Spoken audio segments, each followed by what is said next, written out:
સુરતના crime branch બિલ્ડિંગમાં આજે અચાનક ભયાનક ભીતિનો માહોલ સર્જાયો છે. મેટ્રો ટર્મિનલના સુરતના ક્રાઇમ બ્રાન્ચ બિલ્ડિંગમાં આજે અચાનક ભયાનક ભીતિનો માહોલ સર્જાયો છે.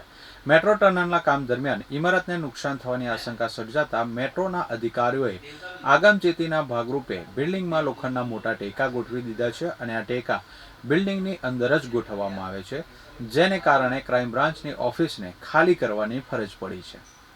મળતી વિગતો અનુસાર સુરત મેટ્રોના કામ દરમિયાન ટનલ બોરિંગ મશીન પસાર થતી વખતે આસપાસની ઇમારતોને નુકસાન થવાની શક્યતા સર્જાઈ હતી. આ અંગે મેટ્રો અધિકારીઓએ તાત્કાલિક આગમચેતીના પગલાં લીધા અને ક્રાઇમ બ્રાન્ચ બિલ્ડિંગમાં લોખંડની ગડર સાથેના મજબૂત ટેકા ગોઠવી દીધા છે. આ ટેકા બિલ્ડિંગની અંદર જ રાખવામાં આવે છે, જેને કારણે કાર્યાલયની અંદર રહેવું જોખમી બની ગયું છે. આ પરિસ્થિતિને લઈ ક્રાઇમ બ્રાન્ચની ઓફિસને તાત્કાલિક ખાલી કરવાનો આદેશ આપવામાં આવ્યો છે અને કર્મચારીઓ અને અધિકારીઓને અન્ય સુરક્ષિત સ્થળે શિફ્ટ કરવામાં આવ્યા છે. મેટ્રોના કામને કારણે આવી સ્થિતિ સર્જાઈ હોવાનું માનવામાં આવી રહ્યું છે અને બિલ્ડિંગની સુરક્ષા માટે વધુ તપાસ અને મજબૂતીના કામો હાથ ધરવામાં આવી રહ્યા છે.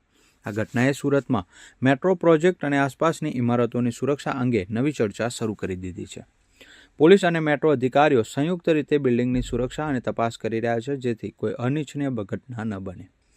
સુરતમાં મેટ્રો રેલની કામગીરી દરમિયાન ફરી એકવાર ભયાનક ઘટના સામે આવી છે, જેમાં શાહપુર માછલીપીટ વિસ્તારમાં મેટ્રોના ટનલ બોરિંગ અને સંબંધિત કામગીરી વચ્ચે અંદાજિત 22 ફૂટ ઊંડો અને ખતરનાક ભૂવો પડી ગયો છે.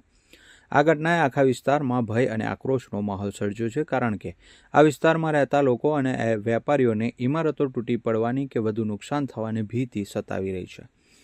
મેટ્રો અધિકારીઓએ આગમચેતીના ભાગરૂપે તાત્કાલિક પગલાં લીધા છે, પરંતુ આ ઘટના મેટ્રો પ્રોજેક્ટની સુરક્ષા અને આસપાસની ઇમારતોની મજબૂતી અંગે ફરી એકવાર ગંભીર પ્રશ્નો ઊભા કરી રહી છે. સ્થાનિક લોકો અને વેપારીઓએ આ વિસ્તારમાં તાત્કાલિક રાહત અને પર્યાપ્ત સુરક્ષા વ્યવસ્થાની માંગ કરી છે.